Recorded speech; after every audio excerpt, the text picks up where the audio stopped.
ஜோசியர்காரங்க தப்பு தப்பா சொல்லி கொடுக்குறாங்க, ஆனால் மக்கள் சரியா புரிஞ்சுக்கல. கட்டம் எதையுமே உருவாக்குறது, கட்டம் அப்படிங்கிறது வந்து ஒன்லி டிஸ்பிளே தான். கட்டத்தை வச்சு நம்மளுடைய வாழ்க்கையை கண்டுபிடிக்கலாமே தவிர கட்டம் எதையும் நம்மளுக்கு கிரியேட் பண்ணி நீ வந்து எம்எல்ஏ ஆகிறதுக்கு பரிகாரம் பண்ற, நீயே எம்எல்ஏ ஆயிரலாம்ல அப்படின்றது. இது வந்து என்னன்னா மக்களை குழப்பக்கூடிய விஷயம். ஒருத்தருடைய விதி இப்படி இருந்துச்சுன்னா யாருனாலே மாற்ற முடியும். அப்படி மாத்துறதா இருந்தா எல்லாருமே கலெக்டர் ஆயிரலாம்ல இல்லைங்களா, எல்லாருமே கோடீஸ்வரன் ஆயிரலாம். எதுக்கு அம்பானின்னு ஒரு ஆள் மட்டும்? ஊர்ல போய் அம்பானி ஆயிட்டா பிரச்சனையே இல்லை இல்லையா? அதனால வந்து இது உங்களுடைய வாழ்க்கை இப்படித்தான் அப்படின்றத எழுதி வச்சிருக்கிறது ஜோசியம், அதை கண்டுபிடிக்கிறது தான் ஜோசியம். அப்போ உங்களால கண்டுபிடிக்கவே முடியாது, இல்லைன்னா கண்டுபிடிக்கலாம், கண்டுபிடிச்சா மாற்ற முடியாதுன்றதான் ஜோசியம். நம்ம வந்து முன்னால தெரிஞ்சுக்கலாமே தவிர இதுல எதுவுமே செய்ய முடியாது ஜோசியத்துல. ஓகே, அதாவது பரிகாரம் பண்றதெல்லாம் அதெல்லாம் சும்மா உங்களை ஏமாத்துறாங்கன்னு அர்த்தம், வேற ஒன்றும்.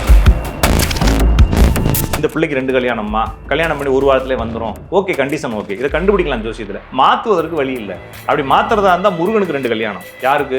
சிவனுடைய குழந்தை பிள்ளை இருக்குல்ல முருகன், அவருக்கு 2 கல்யாணம். அவருக்கு மாறி இருக்கணுமா இல்லையா? கடவுளுக்கே மாற்ற முடியல, அப்ப நீங்க போய் எங்க கடவுளை தானே கும்பிட போறீங்க கடைசியா? எனவே வந்து யாராக இருந்தாலும் விதிப்படி நடக்கும், யாருனாலே மாற்ற முடியாது. 2 கல்யாணம் 2 கல்யாணம்.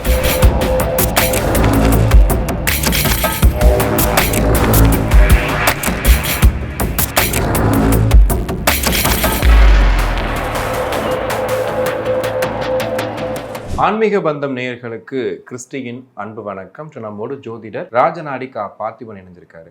வணக்கம். வணக்கம்ங்க, நேரில் அனைவருக்கும் வணக்கம். இப்போ இந்த கட்டத்தை பற்றிலாம் நிறைய பேசுறாங்க. 12 கட்டங்கள் இருக்கு அப்படின்னு.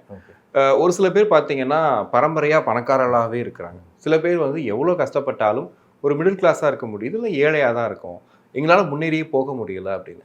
ஒருத்தரோட கட்ட அமைப்பு இதெல்லாம் உருவாக்குமா? கண்டிப்பாக. எல்லாமே லைஃப்பில் நடக்கக்கூடிய சின்ன சின்ன விஷயங்கள் கூட கட்டம் உருவாக்காது. நீங்கள் வந்து சரியாக புரிஞ்சுக்கல ஜோசியக்காரங்க. ஜோசியர்காரங்க தப்பு தப்பாக சொல்லி கொடுக்குறாங்க, ஆனால் மக்கள் சரியாக புரிஞ்சுக்கல. கட்டம் எதையுமே உருவாக்காது. கட்டம் அப்படிங்கிறது வந்து ஒன்லி டிஸ்பிளே தான்.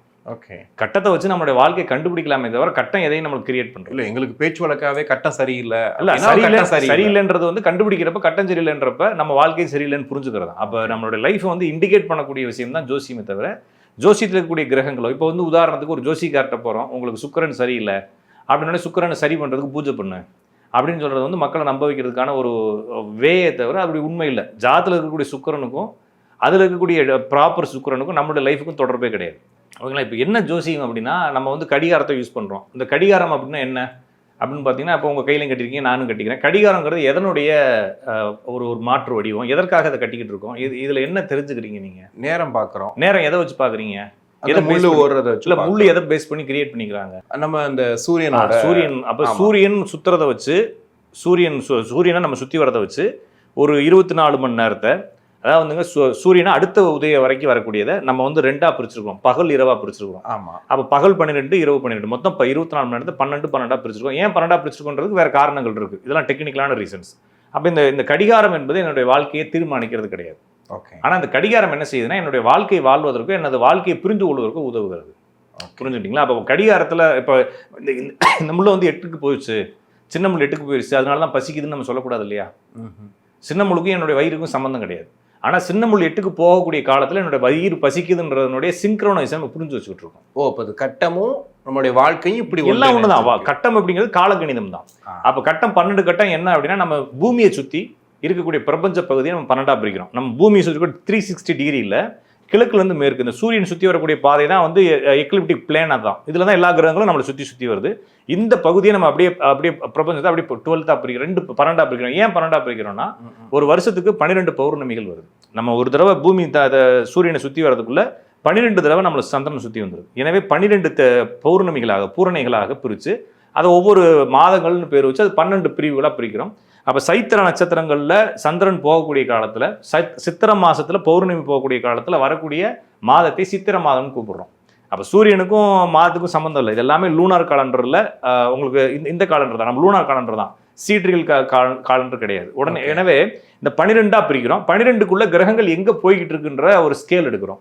இது வந்து நான் காலத்தை புரிந்து கொள்வதற்காக தான். ஓகே, அந்த காலத்தை வச்சு தான். காலம் அப்படிங்கிறதுக்குள்ள ஒரு சிங்க்ரன், ஒரு ரிதம் மாதிரி நம்மளோட லைஃப் எல்லாமே ஒன்றாவே இருக்கு. ஓகே. அப்போ இந்தந்த காலங்களில் பிறக்கிறவன் இப்படி தான் பிறக்கிறான், இந்தந்த காலங்களில் இருக்கிறவன் இப்படி தான் அனுபவிக்கிறான்னு சொல்லி ஒரு டெம்ப்ளேட் மாதிரி நாங்கள் கண்டுபிடிச்சி வச்சிருக்கிறோம், இல்லைன்னா முன்னார்கள் கண்டுபிடிச்சி வச்சிருக்கிறாங்க. அப்போ இதெல்லாம் நடக்கும்போது, இந்தந்த கண்டிஷன்ஸ், இந்தந்த ஸ்டேட்மெண்ட்லாம் இருக்கும்போது இவருக்கு இதுதான் நடக்கும் அப்படின்னு சொல்லி கண்டுபிடிக்கிறது தான் ஜோசியம். அந்த ப்ரெடிக்ஷன் எல்லாம் அவ்வளோதான். இதுக்கு முன்னால் நடந்த தகவல்களை வச்சு சொல்கிறோம். இது எனக்கு மேலே இருந்து சத்தம் வருது, காதில் கேட்குதுன்றதெல்லாம் சும்மா இவங்களா உருட்டி விடுறோம். ஓகே. ஜாதகத்தில் கட்டங்கள், அப்போ இந்த கிரகம் இந்த இடத்துல, இந்த கிரகம் இந்த இடத்துல இதுதான் நடக்கும். அப்ப இதுதான் இப்படி நடக்கும்னா ஒருத்தனுக்கு வந்து இப்போ உதாரணத்துக்கு ஒரு ஜாதத்தை திறக்கிறோம், அவங்களுக்கு அப்பாவால அன்பு இல்லை, அப்பாவுடைய அனுகிரகம் இல்லை, அப்பாவுடைய அனுகூலம் இல்லைங்கிறப்ப கண்டிஷன் மாறும். ஒருத்தர் அப்பா செத்து போயிடுவாரு, ஒருத்தர் அப்பா மிலிட்டரிக்கு போயிடுவாரு, ஒருத்தர் அப்பா ஃபாரின் போயிடுவாரு, ஒருத்தர் அப்பா 2வது கல்யாணம் பண்ணிட்டு போயிடுவாரு. ஆகமத்துல அது அப்பாவுடைய அன்பு இருக்காது, அப்பா கூட இருக்க மாட்டாரு, அவ்வளவுதான். இது வந்து என்னன்னா ஒரு கீ பாயிண்டா வரும். இது வந்து ஸ்டேட்மெண்ட் மாறும். ஒரே டயத்துல பிறந்தவன் 9000 பேர் பிறக்கலாம். அப்போ ஒவ்வொருத்தனுக்கும் வேற வேற இது. ஏன்னா அவனுடைய சிஸ்டம், அவனுடைய ஒய்ஃப், அவனுடைய அம்மா, அவனுடைய அப்பா எல்லாமே வேற வேற ஒரு ஃபேமிலி இல்லையா? அப்போ ஒவ்வொரு ஃபேமிலிக்கும் அந்த சிங்க்ரோனைஸான ஒரு டெம்போ வந்துகிட்டே இருக்கும். அது என்னன்னா இவருக்கு அப்பாவுடைய அன்பு இருக்காது. இது மாதிரி ஒவ்வொரு சப்ஜெக்டும் அப்படியே இருக்கும். இதை வச்சு நாங்க வந்து ப்ரிடிக்ட் பண்ணி சொல்றோம். எங்களுடைய ராஜயோகம் சொல்றது அதெல்லாம் சும்மா, அதாவதுங்க ஒவ்வொன்றுக்கும் ஒரு ரூல்ஸ் இருக்கு இல்லையா? இப்போ நான் வந்து இப்போ டெக்னிக்கலா பேசுறேன். டெக்னிக்கலா பேசுறப்ப கீ லைட் அப்படின்னா உங்களுக்கு புரியும், ஃபில் லைட் அப்படின்னா உங்களுக்கு புரியும். ஓகேங்களா? அப்ப கீ லைட்னா அதுக்கு ஏன் கீ லைட்னு பேர் வந்துச்சு, ஃபில் லைட்னா ஏன் பேர் வந்துச்சுன்னா அதுக்கு ஒரு ரீசன் இருக்கு. அது மாதிரி ஜோசியத்துக்குள்ள பலன் சொல்லும் பொழுது ஒரு கிரகமும் இன்னொரு கிரகமும் இணையும் பொழுது அது யோகம்னு சொல்றோம். யோகம்னா இணைதல். அப்போ ஒரு கிரகமும் இன்னொரு கிரகமும் ஒரு குறிப்பிட்ட இடைவெளியில் இணையும் போது அது ஒரு யோகம். அப்போ 4800 யோகம் இருக்கு. ஒரு பிச்சைக்காரன் ஜாதத்தை போய் எடுத்து வச்சு பார்த்தீங்கன்னா அவனுக்கு ஒரு 15 யோகம் இருக்கும். உங்க ஜாதத்துல ஒரு 15 யோகம் இருக்கும், என் ஜாதத்துல ஒரு 15 யோகம் இருக்கும். இது கன்ஜெக்ஷன், பலன் சொல்வதற்கான ரூல். ஒரு ஹெட்டிங் மாதிரி இல்ல. இப்ப நீங்க சொல்றதை வச்சு பார்க்கும்போது ஆல்ரெடி எழுதப்பட்டது, நம்ம தலையெழுத்து அதான் அப்படின்ற மாதிரி வச்சுக்கலாம். ஆனா நான் ஒரு பரிகாரம் பண்ணேன்னா நீ வந்து எங்கேயோ போயிடுவ, இந்த கோயிலுக்கு இந்த டைமுக்கு போயிட்டு ஒரு விளக்க பத்த வச்சுட்டு வந்துரு, நீ வந்து உனக்கு வாழ்க்கையில அதுக்கப்புறம் உனக்கு யாராலையும் தடுக்க முடியாதுன்னு சொல்றாங்க இல்லையா? அந்த பரிகாரத்து மேல நம்ம எப்படி? இல்ல, நான் வந்து பரிகாரத்தை நான் முழுசா எதுக்குறேன். இப்போ லேட்டஸ்டா கூட ஒரு ஜோசிகாரர் வீடியோல போட்டிருந்தாரு, ஏதோ ஒரு பெரிய மீட்டிங்ல லக்னத்தை ஆக்டிவேட் பண்ணோம்னா நம்ம நினைச்சதை சாதிக்க முடியும். நான் தான் கேட்கிறேன். நான் என்ன சொன்னா, லக்னத்தை எனக்கு ஆக்டிவேட் பண்ணி விடு, சரிங்களா? மெர்சிடிஸ் பென்ஸ், மேபேட்ச், GLS 600 இல்லைன்னா 800 கார் எனக்கு ஒன்று வந்துடணும், எனக்கு லக்னத்தை ஆக்டிவேட் பண்ணு, டெலிவரி ஆனால் 10 லட்ச ரூபா உனக்கு அக்கௌண்ட்ல போடுறேங்கிறேன். நான் சொல்றது புரிஞ்சுக்கிட்டீங்களா? அப்ப நீ ஏன் கோடீஸ்வரன் ஆகல, நீ ஏன் பிரதம மந்திரி ஆகல, நீ ஏன் முதலமைச்சர் ஆகலன்னு கேள்வி இருக்கு இல்லையா? ஆமா, அது எல்லாருக்கும். நீ வந்து எம்எல்ஏ ஆகிறதுக்கு பரிகாரம் பண்ற, நீயே எம்எல்ஏ ஆயிரலாம்ல அப்படின்ற. இது வந்து என்னன்னா மக்களை குழப்பக்கூடிய விஷயம். ஒருத்தருடைய விதி இப்படி இருந்துச்சுன்னா யாருனாலே மாற்ற முடியும். அப்படி மாத்துறதா இருந்தா எல்லாருமே கலெக்டர் ஆயிரலாம்ல, இல்லைங்களா? எல்லாருமே கோடீஸ்வரன் ஆயிரலாம். எதுக்கு அம்பானின்னு ஒரு ஆள் மட்டும்? ஊர்ல போய் பூரா அம்பானி ஆயிட்டா பிரச்சனையே இல்லை இல்லையா? அதனால வந்து இது உங்களுடைய வாழ்க்கை இப்படித்தான் அப்படின்றத எழுதி வச்சிருக்கிறது ஜோசியம், அதை கண்டுபிடிக்கிறது தான் ஜோசியம்.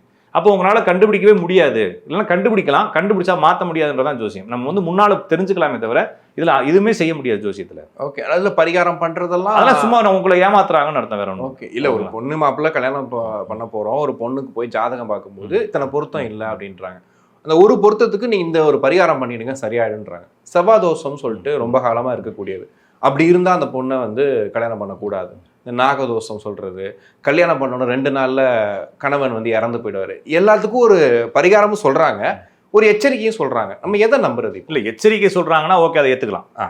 ஜாதகத்தில் இது நடக்கும் அதெல்லாம் கவனமாக இருக்குன்னு சொல்கிறாங்கன்னா அதை ஏற்றுக்கலாம். கவனமாக இருந்து என்ன போகுது ஏற்றுக்கிட்டு இருந்தாலும் அவர் சொல்லக்கூடிய விஷயம் கண்டுபிடிச்சாச்சு, உனக்கு 2 கல்யாணம்ன்றது கண்டுபிடிச்சாச்சு, அவன் உனக்கு 2 கல்யாணம்ப்பா, இந்த பிள்ளைக்கு 2 கல்யாணம்மா, கல்யாணம் பண்ணி ஒரு வாரத்திலே வந்துடும், ஓகே, கண்டிஷன் ஓகே, இதை கண்டுபிடிக்கலாம் ஜோசியத்தில். மாற்றுவதற்கு வழி இல்லை. அப்படி மாத்துறதா இருந்தால் முருகனுக்கு 2 கல்யாணம், யாருக்கு? சிவனுடைய குழந்தை பிள்ளை இருக்குல்ல முருகன், அவருக்கு 2 கல்யாணம், அவருக்கு மாறி இருக்கணுமா இல்லையா? கடவுளுக்கே மாற்ற முடியல, நீங்க எங்க போய் சாமி தான் கும்பிட போறீங்க, அங்க மாத்திருக்கணும். எத்தனையோ கடவுளுக்கு 2 கல்யாணம் நடக்குது. அப்ப நீங்க போய் அங்க கடவுளை தானே கும்பிட போறீங்க கடைசியா. எனவே வந்து யாராக இருந்தாலும் விதிப்படி நடக்கும், யாருனாலே மாற்ற முடியாது. 2 கல்யாணம் 2 கல்யாணம் இல்ல. அந்த 2 கல்யாணங்கிறது எப்படி கண்டுபிடிக்கும்? அதுக்கு ஈஸிங்க. ஒரு ஜாதகத்துல வந்து குரு அப்படிங்கிறது ஜாதகருடைய அப்ப குருவுடன் சேர்ந்த கிரகங்கள் வக்ரம், பரிவர்த்தனை, விளிம்புன்ற 3 ஸ்டேட்டஸ்ல ஏதாச்சும் ஒரு ஸ்டேட்டஸ் இருந்தா ஜாதகருக்கு 2 உறவு வரும். ஒன்றுக்கும் மேற்பட்ட உறவு வரும். அது கல்யாணமா இருக்கலாம், இல்லைன்னா எக்ஸ்டர்னல் அஃபேரா இருக்கலாம். இல்ல, அது எப்படி கரெக்டா எக்ஸாக்டா சொல்றீங்க? இது அனுபவம் தாங்க. நான் சொல்றது திருப்பி அனுபவம். ஒருத்தன் இப்ப நான் ஒரு ஹாஸ்பிட்டலுக்கு போயிருந்தேன், கண்ணுல ஒரு மாதிரி ஒரு பொறியா இருக்கு, மங்களா இருக்கு, கண்ணு வடிஞ்சுட்டே இருக்குது, இந்த இடத்துல ஒரு சின்னதாக ஒரு கொப்பளமா இருக்கு. அப்போ டாக்டர்கிட்ட, இப்போ படிக்கக்கூடிய டாக்டர்கிட்ட காட்டுறேன், அவங்க ஸ்கேன் எடுக்கிறாங்க, கண்ணை போய் பார்க்க சொல்றாங்க, டிக் அடிக்கிறாங்க, எல்லாத்தையும் எடுக்கிறாங்க, ப்ரெஷர் செக் பண்றாங்க, டிராப்ஸ் போட்டு பார்க்குறாங்க, ஒன்றும் பிரச்சனை இல்லை. அப்புறமா ஒரு 4 நாளாக தொடர்ந்து இதே வேலையை சுற்றுறேன். ஒரு ஆஸ்பத்திரிக்கு, ஒரு பல்கலைக்கழகம் அதுவும் சுற்றுறேன். நான் வெளியே உட்காந்துருக்கேன். அப்போ அந்த ப்ரொஃபஸர் வராரு, வந்துட்டு இவருக்கு என்னன்னு கேட்குறாரு. இவருக்கு 4 நாளாக பார்க்குறோம், கண்ணில் எந்த இன்ஃபெக்ஷனும் இல்லை, ஆனால் உள்ள பொறியா இருக்கு, டிராப்ஸ் போட்டாலும் சரியா மாட்டேதுன்னு அவர் என்ன திரும்பி பார்த்தோன்னே இது அக்கி வந்திருக்கேங்கிறாரு. அக்கின்னு ஒரு நோய் இருக்கு தெரியுங்களா, இந்த கண்ணு சுத்தி அக்கி வந்துடும். அப்ப பார்த்தோன்னே அவருக்கு எக்ஸ்பீரியன்ஸ்ல தெரியுதுல்ல. ஓகே, அவர் என்ன கண்டுபிடிச்சு கற்பனையில சொன்னாரு, இதுக்கு முன்னாடி 10 பேர் பார்த்துருக்காரு அக்கி வந்தவங்களை. அப்ப டாக்டருக்கு எப்படி ஒரு எக்ஸ்பீரியன்ஸ்ல தெரியுதோ அது மாதிரி எங்களுக்கு ஜாதகத்தை பாக்குறப்ப இந்த சிம்டம்ஸ் இருக்கவங்களுக்கு 2 கல்யாணம் ஆகும் தெரியும். நிறைய ஜாதகங்கள் பாக்குறோம், இப்போ நான் என்கிட்ட 2000 ஸ்டூடெண்ட் படிக்கிறாங்க ஜோசியத்தை. இப்போ நான் ஒரு ரூல் சொல்லி கொடுத்தேன்னா ஒரு நாளைக்கு 15-20 பேருக்கு அந்த ஒரு 100 பேருக்காச்சும் இந்த மாதிரி ஜாதகங்கள் வந்துகிட்டே இருக்கும். அது பொய்த்து போக வாய்ப்பே இல்லை. அப்படியே இல்லவே இல்லை, நடந்தே தீரும். அது எனக்கா இருந்தாலும் நடக்கும், உங்களுக்கா இருந்தாலும் நடக்கும். ரொம்ப நன்றி. நன்றி, வணக்கம்.